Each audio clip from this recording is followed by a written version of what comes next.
குளத்துல இது வரைக்கும் தண்ணி வத்தி நான் பார்த்ததே இல்லை. சரிங்க. உள்ளுக்குள்ளேயே ஒரு 10-15 கிணறுகள் இருக்கு. பலமுறை வந்துட்டு போறாங்க. ஒரு வாட்டியோட வந்து போறது இல்லை, பலமுறை வந்து அவங்களுடைய கோரிக்கைகள்லாம் நிறைவேறுது. இங்க 4வதா இருக்கிற பைரவர் கரெக்டா சனி மூலையில சுனவாகனம் இல்லாத ஈசான மூலையில இருந்து அனுகிரகம் பண்றாரு. அந்த அவர்கிட்ட பிரார்த்தனை பண்ணிட்டு போனோம்னா இந்த வழக்குகள் அதெல்லாம் வெற்றி அடையுது. எந்த கோவில்லையும் இந்த மாதிரி துவாரபாலர் பக்கத்துல இது மாதிரி இல்லை. சரி சரி. இந்த கோவில்ல இது தனியும் ஒரு சிறப்பா இங்க வச்சிருக்காங்க. தாமரை பூ கையில் வச்சிருக்காருன்னு சொல்லுவாங்க. ஆமா, அதே மாதிரி இந்த காம்பை இங்க காமிச்சிருப்போம். பாருங்க, கல்வெட்டு 27 கல்வெட்டு கோவில், 27 கல்வெட்டு. இதுலதான் அந்த பிரம்ம உற்சவம் இருந்த நாள்ல இந்த கல்வெட்டை பார்த்து தான் கண்டுபிடிச்சு இப்ப பண்றோம். மதுரை ஆந்தகன் சரிங்க, அவன் வந்து இங்க பிரதிஷ்டை பண்ணி அம்பால வழிபட்ட ஸ்தலம் மிக அழகா இருப்பாங்க. மதுரையில எப்படி இருக்காங்களோ அங்க அப்படியே பாக்குறாங்க. சரி சரி.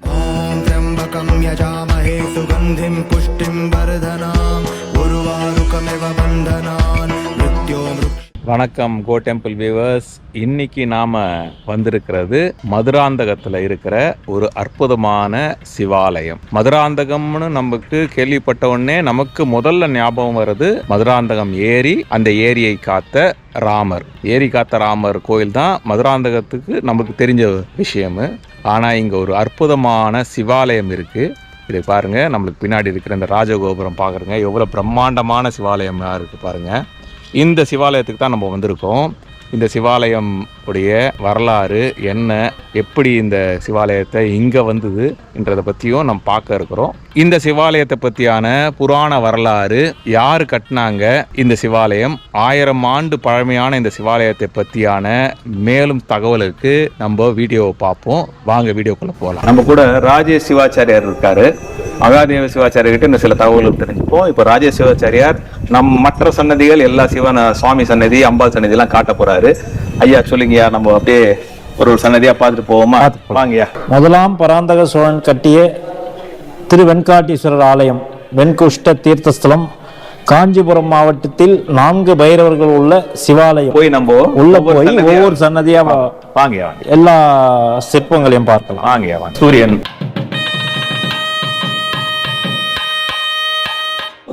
தாமரை பூ கையில் வச்சிருக்காருன்னு சொல்லுவாங்க. ஆமா, அதே மாதிரி இந்த காம்பை இங்க காமிச்சிருப்பான். காமிச்சிருக்க பாருங்க, தாமரை பூ மட்டும் இல்ல, இந்த காம்பு காமிச்சிருப்பான். அதுதான், அது வந்து அந்த காலத்துல அற்புதம் தியான ஸ்லோகம் தெரிஞ்சு செஞ்சிருக்காங்க. சரி, போட்டோ கூட நான் ரெடி பண்ணி. சரி, நர்த்தன கணபதியின் பெயர். சரிங்க. செவுத்திலேயே இருப்பார் இவர். எந்த கோவில்லையும் இந்த மாதிரி துவாரபாலர் பக்கத்துல இது மாதிரி இல்ல. சரி சரி. இந்த கோவில்ல இது தனியும் ஒரு சிறப்பா இங்க வச்சிருக்காங்க. ஓகே. முதல்ல இவங்க பூஜை பண்ணிட்டு தான் சுவாமிக்கு உள்ள போவோம். சரிங்க. இந்த 4 சன்னதியில என்ன சிறப்புனா, எல்லா கோவில்லையும் நாவுக்கரசர், ஞான சம்பந்தர், மணிவாசகர், சுந்தரர், மணிவாசகர் வருவார். ஆமா. இந்த கோவில்ல வந்து முதல்ல சுந்தரமூர்த்தி சுவாமிகளை வச்சிருக்கா. சரிங்க.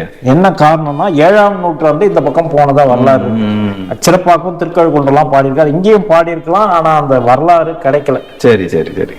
அதனால சுந்தரமூர்த்தி சுவாமிகள் முதல்ல இங்க சிறப்பு பெற்ற சுவாமி வந்து இங்க வைப்பு ஸ்தலம். வைப்பு ஸ்தலம். சரிங்க.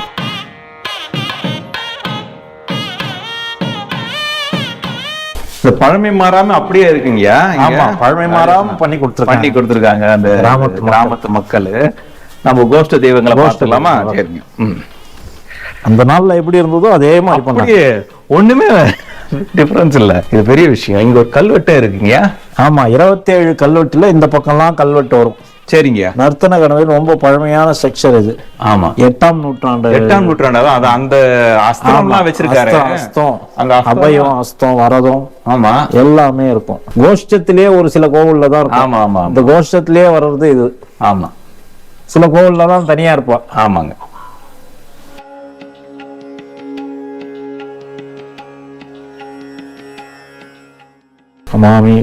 அடுத்து தட்சிணாமூர்த்தி.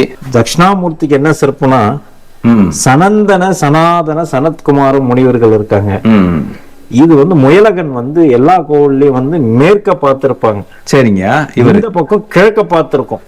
இப்படி பாக்குறாரு. ஆமா, அதுதான் அந்த ஆணவம் கண்மம் மாயாமலத்தை அழிக்கக்கூடிய ஒரு பெற்ற தட்சிணாமூர்த்தி, ஞான தட்சிணாமூர்த்தின்னு பேர் இருக்கு. ஆமா, மேல அதே மாதிரி சிற்பம், நடராஜர் சிற்பம். சரிங்க. மேல மேல நடராஜர். அது ஒரு அமைப்பு, சோழர் காலத்து அமைப்பு. ஆளால மரம் இல்லைன்னு நினைக்கிறேன். ஆமா, இல்ல இல்லையா? இல்ல, ஆமா. இல்லாத தட்சிணாமூர்த்தி. அதுக்கு முந்தின ஆதி தட்சிணாமூர்த்தி அப்பனா இவரு இல்லையா? ஆமா. குரு பிரம்மா குரு விஷ்ணு குரு தேவோ மகேஸ்வர குரு சாட்சாத் பரபிரம்மா தஸ்மை ஸ்ரீ குரவே நமஹ. இங்க கல்வெட்டு இருக்கு, அப்படியே தொடருது இல்லைங்க? ஆமா, இந்த கல்வெட்டு 27 கல்வெட்டு கோவில், 27 கல்வெட்டு. இதுலதான் அந்த பிரம்ம உற்சவம் இருந்த நாள்ல இந்த கல்வெட்டை பார்த்து தான் கண்டுபிடிச்சு இப்ப பண்றோம், நடுவுல விட்டு போய். சரி சரி சரி. வைகாசி விசாகம் பிரம்ம உற்சவம்னே எழுதியிருக்காங்க. சரி சரி. பிரம்மோற்சவம் பாத்துறாங்க, 10 நாள் உற்சவம். சரிங்க. இவர் கன்னி மூல கணபதி. இவர் கன்னி மூல கணபதி. சரி. நித்திய உற்சவம் இவர் கையில தான் அனுகிரகம் வாங்கின்னு தான் நம்ம போய் சுவாமிக்கு ஆரம்பிப்போம். சரிங்க. உற்சவ காலத்திலயும் சரி, நித்தியபடி பூஜையிலும் சரி, முதல் பூஜை இவருக்கு பண்ணிடுவோம் கன்னி மூல கணபதிக்கு. சரி. இது ஒரு பழமையான சிற்பம். இதுல இந்த தொப்புலாம் கூட தெரியும், நரம்பு செயின் போட்டிருக்கிறது, இந்த தொப்புளுடைய வடிவம், பெல்ட், பூனல் எல்லாமே அந்த நாள் சிற்பம். இது எதுவுமே மாத்தல இந்த கோவில். சரிங்க. விமானம் ஆதி 9ஆம் நூற்றாண்டுல கட்டப்பட்டது. சரிங்க.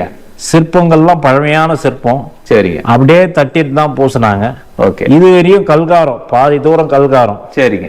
அதுக்கு மேல சுத வேலை. ஆமா ஆமா. அந்த மகாவிஷ்ணு, தட்சிணாமூர்த்தி, பிரம்மா, அந்தந்த திசையில இருக்க அந்தந்த தெய்வங்களை கரெக்டா அமைச்சிருக்காங்க. ஒண்ணு லிங்கோத்பவர் இருக்காரு, அவர் கீழே பெருமாள் இருக்காரு.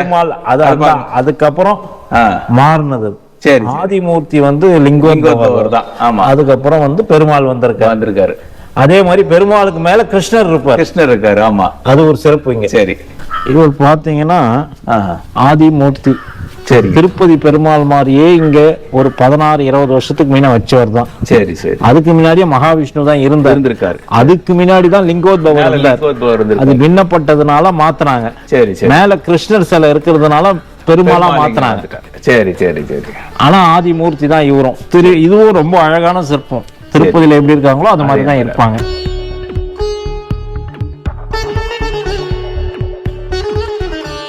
ஷண்முகநாதர். ஆமா, 6 முகம் கொண்டவர். சரிங்க. அருணகிரிநாதரால் பாடல் பெற்ற முருகர். ஓகே. வட திருச்சிற்றம்பலத்து அமர்ந்த பெருமானேன்னு பாடியிருப்பார். சரி சரி. அதுக்கு உதாரணம் என்னன்னா, வடக்க பார்த்து இருப்பார் மயில். சரிங்க. சில கோவில்லாம் தெற்க பார்த்து இருப்பாரு. இந்த கோவில்ல வடக்க பார்த்து உட்கார்ந்ததுனால வட திருச்சிற்று அம்பலத்து அமர்ந்த பெருமானே. சரி. திருச்சிற்றம்பலம்னா ஆலயத்துக்கு பேர். சரிங்க. உட்கார்ந்த கோலத்துல இருக்கிறதுனால பெருமானேன்னு பாடியிருக்காரு.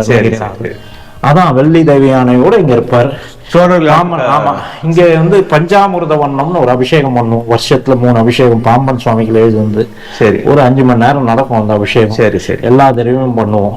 சரி. ஒரு சிறப்பு தனி சன்னதிக்கு. கார்த்தியாயனாயுமே சக்தியஸ்தாய தன்ன ஸ்கந்த பிரஜோதயா ஸ்ரீம் ரீம் சாம் சோம் சரவண பவாய். பிரம்மா பிரம்மா பிரம்மா பிரம்மா படைக்கும் கடவுள். 3 முகம் தான் இருக்கும். ஊர்த முகம் உள்ள 4வது முகம் இருக்கும். சரிங்க. ஒரு 5 முகம் இருந்ததா வரலாறு. சரிங்க. ஒரு முகத்தை சுவாமி கொழுதி எடுத்தார். ஆமா. இப்போ இருக்கிறது 4 முகம். ஒரு முகம் உள்ளே இருக்கு. ஊர்த முகமா 3 முகமா தெரியும். சரிங்க. பழமையான சிற்பம் இவங்களும். சரிங்க.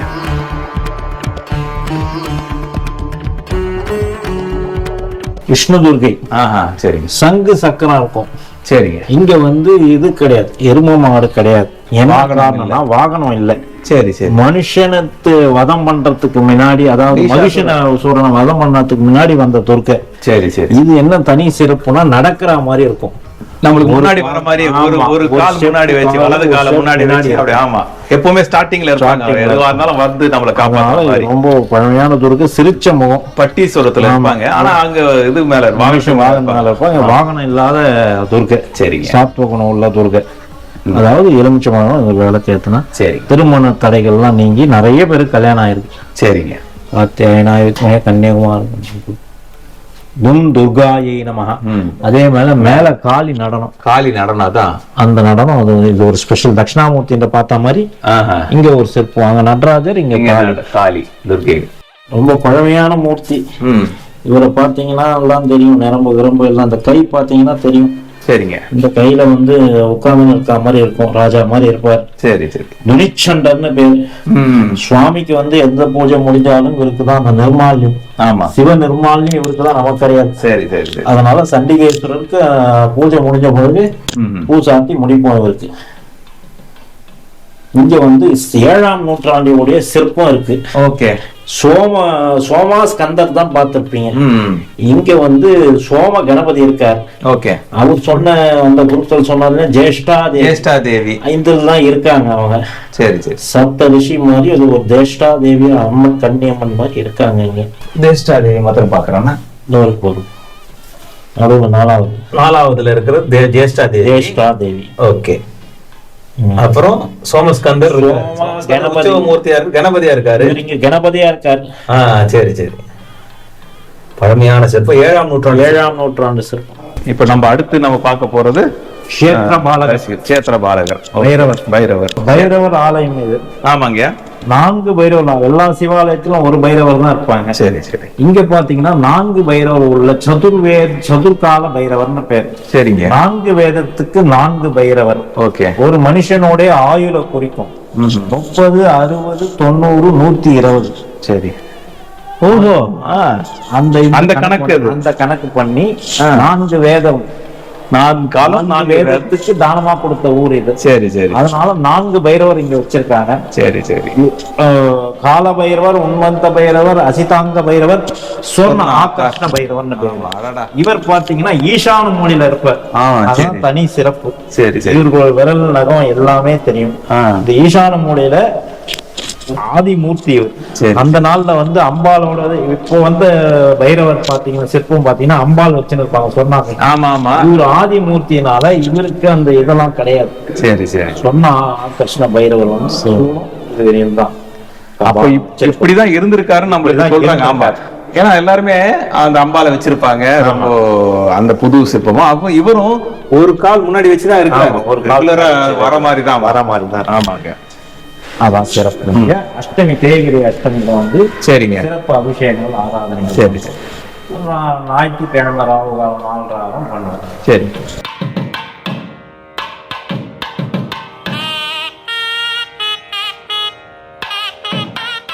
உற்சவர் சொன்னது.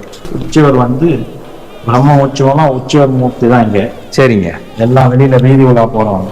சரிங்க. பஞ்சமூர்த்தி இருக்காங்க. எல்லா உற்சவத்துக்கு உண்டான தேவையான எல்லா சிற்பம் உள்ள இருக்கு. சரி. இப்போ முக்கியமான சிற்பம் வரையும். சரிங்க. சந்திரசேகரர், சோமாஸ்கந்தர்னா சோமன்னா முருகரோட இருப்பாங்க தம்பதியா. சரி. இவர் மகா கணபதி. சரி. கணபதி. மீனாட்சி அம்பாள், மீனாட்சி அம்பாள். Okay okay. துவாரபாலகர் ஜெயன், விஜயன் துவாரபாலகர். ஆமா. நல்ல ஆஜான போஜனா இருப்பார், குண்டா இருப்பார். இங்க ரெட்ட பிள்ளையார் இருக்காரு. ரெட்ட பிள்ளையார் அந்த நாள்ல வந்து நித்திய கூலி பூஜை பண்ணச்சே வந்து ஸ்தபனம் வச்சுதான் பண்ணணும். சரி சரி. முடியாத காலத்துல வந்து பெரிய அபிஷேகம்னா ஸ்தபனம் வச்சுக்கணும். சரி சரி. முடியாத சபன பிள்ளையார் பூஜை பண்ணிட்டு தான் உள்ள போகணும். சரி சரி. சரி சரி சரி. அதனால ரெட்ட பிள்ளையாராவே இங்க வச்சுட்டாங்க. எல்லா கோவிலையும் ஒரு பிள்ளையார் இருக்கும். ஆமா. துவார கணபதி, துவார ஸ்கந்தர் இருப்பார். இங்க கணபதி வெளியே இருக்காரு. அதனால 2 கணபதியா இருக்கு. உண்மையான கணபதி தான். சுவாமி திரு வெங்கடாச்சீஸ்வரரும் பேர் சுவாமிக்கு. ஓகே. இவர் தான் வந்து ஆதி மூர்த்தி. 11ஆம் நூற்றாண்டுல முதல்ல இவர் தான் வந்தாரு. சரிங்க. முதலாம் பராந்தக சோழனுக்கு வெண்போக்கு மாந்தாரினோட காட்சி கொடுத்த சுவாமி இவர் தான். சரிங்க. ஒளிப்படாத லிங்கம், வானவெறியும் ஒளிப்படாத லிங்கம், சுயம்பு மூர்த்தி. வானவெறியும். அப்புறம் அந்த கீழே இருக்க செஞ்சது அப்படியெல்லாம் வானவெறியும் நான் சொல்றது. சரி. ஒளிப்படாத மூர்த்தி. 1000 வருஷம், 1200 ஆண்டு பழமையான சுவாமி. சரி.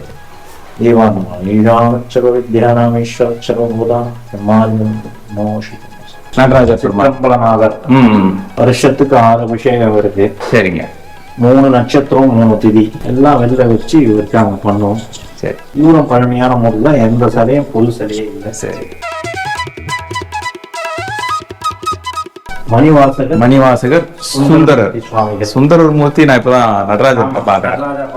நடராஜர் பக்கத்துல இந்த கோயில். ஆமா, சபையில மணிவாசகர் ஒண்டிதான். ஆமா, இங்க சுந்தரரோட சேர்ந்து இருப்பாங்க. அதுதான் இது புது ஆச்சரியமா இருக்கீங்க. சுந்தரர் இருக்கிறது, அதுவும் அந்த இந்த தண்டு இது மாதிரி வச்சிருக்காரு பாருங்க, கோலு. சாமி வந்து இங்கதான் அந்த திருவடி சோழம் பக்கத்துல தான் வந்து சுவாமி கொடுத்திருக்காரு, அந்த கோவில் கொடுத்திருக்காரு. அது பக்கத்துல இருக்கிறதுனால அதே மாதிரி இங்க வச்சிருக்காங்க. அதான் இந்த மாதிரி புதுமையா பாக்குறேன்.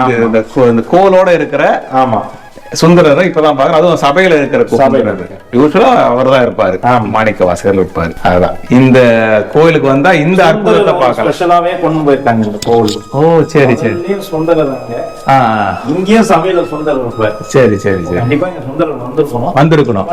நமக்கு அந்த ஓலச்சுவடியில எதுவும் கிடைச்சிருக்காது, அதனால அபிமான ஸ்தலமா ஆக்கிட்டோம். மகாமண்டபம், ஒரு நந்தி. ஆமா, வெளியில ஒரு நந்தி. சரிங்க. 2 நந்தி உள்ள சிவாலயம். சரி சரி. அதாவது 5. ஆமா ஆமா, 2. சரி சரி. மீனாட்சி அம்பாள். பாண்டிய மன்னன் காலத்துல அந்த அம்பாள், மதுரையை ஆண்ட மன்னன் மதுரை ஆந்தகன். சரிங்க. அவன் வந்து இங்க பிரதிஷ்டை பண்ணி அம்பாளை வழிபட்ட ஸ்தலம். மிக அழகா இருப்பாங்க. அப்ப மதுரையில எப்படி இருக்காங்களோ அங்க அப்படியே பாக்குறாங்க. சரி சரி.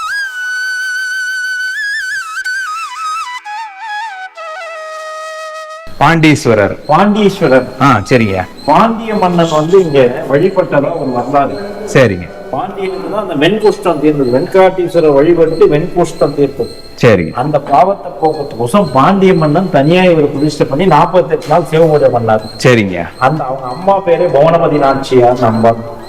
ராஜாவுடைய அம்மா பேரே புவனபதி நாச்சியார் அம்பாள் பேர். சரி சரி சரி. ஒரு தனி சன்னதியா இருக்கு.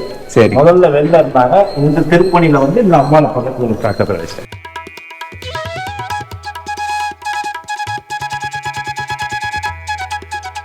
வந்து பாத்தீங்கன்னா திருவெண்காடு ஸ்தலம், முதல் ஸ்தலம். சரிங்க. அந்த ஸ்தலத்துல உள்ள பதிகம். சரிங்க. அது வந்து இவரும் அதே பெயர் கொண்டதுனால இந்த பதிகத்தை இங்க கல்வெட்டா பதிச்சிருக்கு. சரிங்க சரிங்க. இந்த பதிகத்தை பார்த்தா குழந்தை பேர் இல்லாதவர்களுக்கு பௌர்ணமி அன்னைக்கு தொற்று பூஜை பண்ணி இந்த பதிகத்தை பார்த்தவங்களுக்கு குழந்தை பிறக்கிறதா நிறைய பேர் பார்த்துட்டோம். சரிங்க சரி. அதனால இந்த பதிகத்தை இங்க வச்சிருக்கு. பதிகம் வந்து கண்காட்டும் முதலானும் கனகாட்டும் கையானும் பெண்காட்டில் உருவானும் பிறைகாட்டும் சடையானும் பண்காட்டும் இசையானும் பயிர்காட்டும் புயல்வானும் வெண்காட்டில் உடையானும் விரைகாட்டும் கொடியானே. 10 பதிகம். கோயில் மடப்பள்ளி. இது ஏன் நான் உள்ள போய் பார்க்கணும்னு ஆசைப்படுறேன்னா, இன்னைக்கு வந்து பார்த்தேன் கும்பாபிஷேகம் அன்னைக்கு. சரி. அற்புதமா அந்த மடப்பள்ளி இருக்கு. இப்ப பூட்டி இருக்கு. அந்த பழமை மாறாம அந்த மடப்பள்ளி சூரிய வெளிச்சம் உள்ள வந்து அப்படி கரெக்டா இருட்டா இருக்கும். பார்த்துக்கலாம். ஆமா, பழமை மாறாம அந்த மடப்பள்ளி இப்படி இருக்கு பாருங்க. அந்த காலத்து மடப்பள்ளி சூரிய வெளிச்சம், தண்ணி சூரிய எல்லாம். ஆமா, யந்திரம் அரைக்கிறதுக்கு இருக்கு பாருங்க. யந்திரம். ஆமா, அடுப்பு. ஆமா, இது வந்து யந்திரம். அந்த அரைக்கிறதுக்கு மாவெல்லாம் அரைக்கிறதுக்கு. அப்புறம் அங்க வந்து காய ஸ்டோரேஜ். ஆமா எல்லாம் வச்சுக்க. அப்புறம் அடுப்பு, பழைய அடுப்பு. ஏன்னா இப்படி ஒரு மடப்பள்ளி நான் பார்த்தது இல்ல. இப்பெல்லாம் எல்லாமே ஸ்டவ் அடுப்பு மாதிரி வந்துருது. இந்த மாதிரி பழமையான அடுப்பு உள்ள இந்த சூரிய வெளிச்சம் வந்து மண்டபத்தோட இருக்கிற மடப்பள்ளி, கிணத்தோட இருக்கிற மடப்பள்ளி இது ஒண்டிதான் நான் ரொம்ப பாக்குறேன். அதை பார்த்துட்டு வேந்துட்டேன். அதனால மடப்பள்ளி காட்டணும் அப்படின்னு வந்தேன். சரி.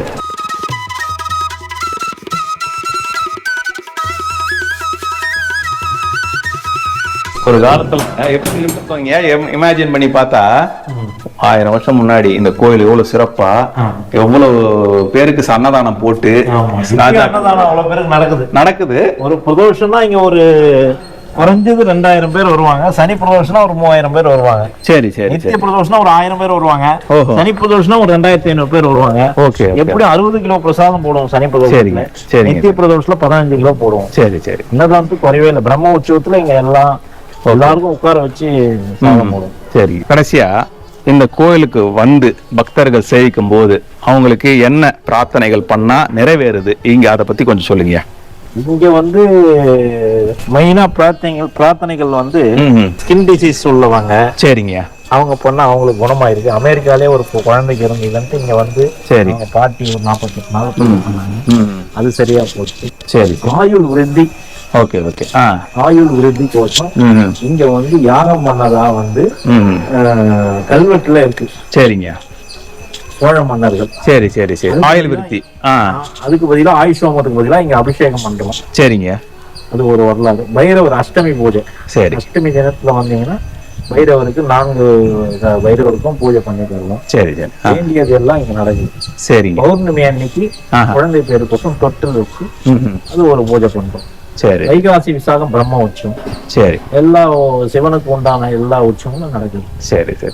அவங்க மனோவாஞ்சா பலசித்தி மனசுல வேண்டியது எல்லாம் நிறைவேற்றி தரப்பாங்க. சரி சரி. அதனால பரிகார ஸ்தலம் பாத்தீங்கன்னா வெண்குஷ்டம் தீர்த்தஸ்தலம், ஸ்கின் டிசீஸுக்கு பேரான ஸ்தலம், ஆயுள் விருத்தி கோஷம். நவகிரகத்துல புதன் ஸ்தலம் கூட சொல்லலாம். ஏன்னா அங்க திருவெண்காட்டீஸ்வரர், திருவெண்காடுல அதே சுவேதாரண்யேஸ்வரர் இருக்காரு, இங்கேயும் சுவேதாரண்யேஸ்வரர். நம்ம வேதங்களுக்கு பைரவர் இருக்காரு. அது மாதிரி அப்போனா அதுக்கும் இதுக்கு கனெக்ஷன், பெரிய கனெக்ஷன் இருக்குது இல்லைங்களா? சோ அதையும் நம்ம கன்சிடர் பண்ணிக்கலாம் இல்லையா? கிரக தோஷம் இருந்ததுன்னா, கிரகங்கள் பார்க்கணும், புதன் கிரகங்கள் தோஷம் இருக்குன்னா இங்க வந்து பண்ணிக்கலாம் மாதிரி சொல்லலாம் இல்லைங்களா? புதன் பரிகார ஸ்தலம்னு கூட சொல்லலாம். மேபி இங்க சுத்தி 9 நவகிரக பரிகார ஸ்தலங்கள் சுத்தி இருந்திருக்கலாம் தொண்டை மண்டபத்துல. அதுல ஒண்ணா வந்திருக்கும். அந்த கணக்கு நமக்கு ஒண்ணும் அந்த தெரியல, நமக்கு தெரியல. ஆமா. ஆனா சரும நோய்க்கு இங்க வந்துடணும். ஸ்கின் டிசீஸுக்கு இங்க நம்மளுக்கு கியூர் ஆகுது. இந்த தீர்த்தத்துல ஸ்நானம் பண்ணிட்டு சுவாமியை வழிபட்டு சரிங்க. குணம் ஆயிருக்கு, நாங்களே பார்த்தோம். சரி சரி. அந்த தீர்த்தத்தை கொண்டு போய் வீட்டுல வச்சுக்கிட்டு கொஞ்சம் கொஞ்சமா தண்ணியில சேர்த்து குளிக்கணும். சரிங்க. அந்த சரும நோய் தரும். சரிங்க. சரும நோய் தீருது. சரிங்க. அற்புதமான தகவல் நீங்க சொல்லியிருக்கீங்க. ரொம்ப நன்றிங்க. சிவராத்திரியில இந்த கோவிலுக்கு மக்கள் வரணும். 4 கால பூஜையும் உண்டு இல்லைங்களா? சோ வந்த உடனே மக்கள் இந்த சாமியை பார்த்து அருள் பெற்று பல்லாண்டு வாழணும்னு நம்ம பிரார்த்திக்கிறோம்.